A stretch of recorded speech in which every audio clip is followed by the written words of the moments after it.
नमस्कार, जय शिवराय, जय महाराष्ट्र।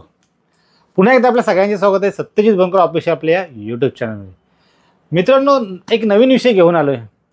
विषय तसा खासच आहे आणि त्या विषयावर आपण आज डिस्कस करणार आहोत। ते विषय असा आहे की आपण काही जनरल जे आपण लाईफ जगतो त्याचा एक अमूल्य भाग आजच्या विषयाचा टॉपिक आहे। मित्रांनो, आज आपण अशा एका विषयावर बोलणार आहोत ज्या विषयावर लाखो लोकांचं, करोडो लोकांचं भविष्य आहे आणि ते प्रत्येकाकडे असतं। तुम्हाला समजला असेल असा विषय कोणता आहे। आपण त्याच्याशिवाय राहूच शकत नाही, पण त्याचं ॲडिक्शन हे फार घातक असतं, पण तो गरजेचा पण आहे। ओळखलात का? नाही, मी सांगतो। मित्रांनो, विषय मोबाईल। आजचं डिस्कशन एक शॉर्टमध्ये आपण खास माहिती या विषयावर देतो। हा व्हिडिओ जर तुम्ही शेवटपर्यंत बघितलात तर फोन तुमचं आयुष्य कंट्रोल करणार नाही, तुम्ही फोनला कंट्रोल करा आणि हे येणाऱ्या जीवनासाठी आणि आपल्या जीवनासाठी फार चांगलं असेल। मित्रांनो, चालू करूया। एक पहिली खासियत सांगतो, जीवनक्रम आहे आपला ते सकाळी झोपेतून उठल्यापासून होतं। आपण झोपेतून उठलो, फोन, दुपारी जेवायचा वेळ असेल फोन, रात्री झोपताना असेल फोन, शेवट दिवसाचं करताना झोपायच्या वेळेस फोन, जेवताना फोन, चालताना फोन, अभ्यास करताना नोटिफिकेशनसाठी फोन, आणि पुन्हा आपण दिनचर्या असताना कॉलिंगसाठी फोन, व्हिडिओसाठी फोन, एंटरटेनमेंटसाठी फोन, इन्फॉर्मेशनसाठी फोन, सगळ्या गोष्टीसाठी फोन। इथे आपण फोनला वापरत नाही, फोन आपल्याला वापरतोय। आपण बघितलं की सगळीकडे फोन।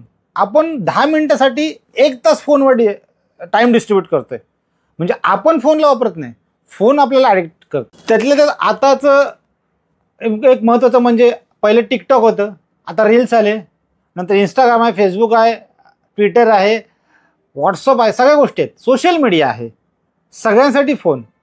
आणि हे वापरणं फार धोकादायक आहे। सोशल मीडियासाठी आपण वापर करतो, पण ते चांगलंसुद्धा आहे, पण तेवढं धोकादायक सुद्धा।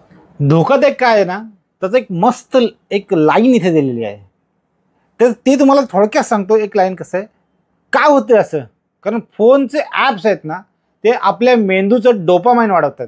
आणि डोपामाइन काय करते आपल्याला माहिती आहे। डोपामाइन काय करतोय, तात्पुरता आनंद देतोय, टेम्पररी रिलॅक्समेंट देतोय, पण त्याने ना दीर्घकाळानंतर मन कमजोर होतं आणि कॉन्सन्ट्रेशन नष्ट होतं। मस्त लाईन दिलेली आहे। म्हणूनच 10 मिनिटाचा फोन हातात घेतला ना की आपण 2 तास कधी त्या फोनवर घालवतो ना ते आपल्याला कधीच कळत नाही। आणि याचा सगळा दुष्परिणाम आपल्या मेंदूवर होतोय, आपल्या जीवनचर्यावर होतोय, आपल्या लाईफस्टाईल होतं, आणि हे कोणीही अवॉइड करू शकत नाही। लहान मुलापासून अगदी वयस्कर माणसापर्यंत सगळेच यूज करतात, परंतु त्याचा लॉंग टर्मसाठी इफेक्ट फार वाईट आहे। तर जे सोल्युशन आहेत ना या सगळ्या मोबाईलच्या होतो आपण, त्याचे सोल्युशन आहे, त्याचे काही ट्रिक्स आपण काढलेत। तर ट्रिक्स मी तुम्हाला सांगतो, त्याचे जर यूज केलं, ट्रिक्स फॉलो केला तर नक्की बदल होतो।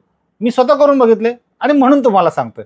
असं काही पेपरवर वाचलंय असं अशातला प्रकार नाही, सिम्पल आहेत, म्हणजे आपल्या दैनंदिन जीवनातले। त्याची पहिली ट्रिक्स आहे, ट्रिक्स अशी, होम स्क्रीनवर बाकी काही ॲप्स लावण्यापेक्षा यूट्यूब, फेसबुक, व्हॉट्सअप, इंस्टाग्राम हे न लावण्यापेक्षा, तर ते लावलं की बोट तिथे जातं, बोट गेला की 2 मिनिटाचं, 2 मिनिटाचे 2 तास होतात की नाही ते तुम्ही पण ठरवा। त्याच्या ट्रिक्स आहेत की होम स्क्रीनवर 4 सिंपल गोष्टी ठेवायच्या। एक ठेवायचं क्लॉक टाईमसाठी, दुसरं ठेवायचं डायलर फोनसाठी, कॉलिंगसाठी, तिसरं ठेवायचं कॅमेरा कारण ते गरजेचं असतं आजकालच्या ह्याच्यात, आणि चौथं ठेवायचं कॉन्टॅक्ट्स कारण सर्च करण्यासाठी। 4 गोष्टी ठेवायच्या। 4 गोष्टी ठेवल्यात बघा बदल करून। त्याच्यानंतर दुसरं आहे, बाकी सोशल मीडियाचे जे ॲप्स आहेत ना ते थर्ड पेजला ठेवायचे।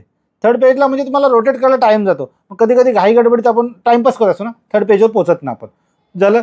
त्याच्यानंतर मेंदूला फ्रॅक्शन मिळेल, आपोआप वापर कमी होईल। तुम्हाला सांगतो, पहिल्या पेजवर 4 होम स्क्रीनवर ठेवायचे, तुम्हाला गरज असते मेन कॉलिंगची, या 4 गोष्टींची आपण यूज करतो, बाहेर पडतो। फालतू ॲप्स जे आहे टाईमपासचे ते होम स्क्रीनवर ठेवायचे, ते थर्ड पेजला ठेवायचे। म्हणजे रोटेट करताना आपल्याला कधी कधी टाईम नसतो, आपण जात नाही तिकडे। बघा यूज करून, नक्की बदल होईल। ट्रिक नंबर 2, 45 मिनिटं 1 तासाचं काय काम असेल ना अजिबात फोन वापरायचा नाही। त्या गॅप नंतर 45 मिनिटाच्या 1 तासाच्या 5 मिनिटाचा फोन बघायचा, जर गरज असेल तर। फोन चेक करायचा, 5 मिनिटात बाजूला ठेवायचा, टाईम लावायचं, कॉन्सन्ट्रेशन बघा तुमचं कॉन्सन्ट्रेशन वाढतंय की नाही। 100% कॉन्सन्ट्रेशन वाढणार। फोन बाजूला 25 ते 50 1 तास 5 मिनिटं बघायचं, परत फोन साईडला काढून टाकायचा। हा एक उपाय करून बघा। तुमच्याकडे झाली ट्रिक नंबर 3, संध्याकाळची वेळ। जेवताना फोनला अजिबात हात लावायचा नाही, बाजूला ठेवायचं। जेवण झाल्यानंतर पण फोनला हात लावायचा नाही। जेवण झाल्यानंतर काम उरकलं 5 ते 10 मिनिटासाठी फोन बघायचं, पुन्हा बाजूला ठेवायचं। आणि सगळ्यात महत्त्वाचं ट्रिक नंबर 3 मधलं शेवटची गोष्ट की झोपताना आपल्याला सहज असतं, बेडवर आल्यावर आपण झोपताना फोन घेतो हातात, 5 मिनिटाचं घालवतो, 5 मिनिटात कधी 50 मिनिटं जातात आपल्याला कळत नाही. नंतर अरे बापरे एवढा वेळ झाला, मग आपण झोपायला जातो. मग तोपर्यंत आपल्या डोळ्यांच्या त्या लाईट इफेक्टने आपल्याला झोप पण लवकर येत नाही, पुन्हा मोबाईल टाइमपास करतो. सगळ्यात बेस्ट लास्ट ट्रिक आहे आपली, की झोपताना मोबाईल शक्यतो आपल्या अंगाच्या, आपल्या बॉडीच्या, आपल्या सराउंड हाताच्या जवळपास पोहोचणारच नाही अशा जागी ठेवूच नाही. म्हणजे कधी कधी असं फोनला हात लागला की आपण काढतो, लाईट बघतो, फोन चेक करतो. तुम्ही लांबच ठेवा, तुमच्या पॉसिबल असेल त्या रूममध्ये ठेवूच नका. पण काही रिमाइंडर असतात, काहींचे महत्त्वाचे काम असतात, तर हातापासून लांब ठेवा, जेणेकरून तुमचा इझिली संपर्क तिकडे होणार नाही.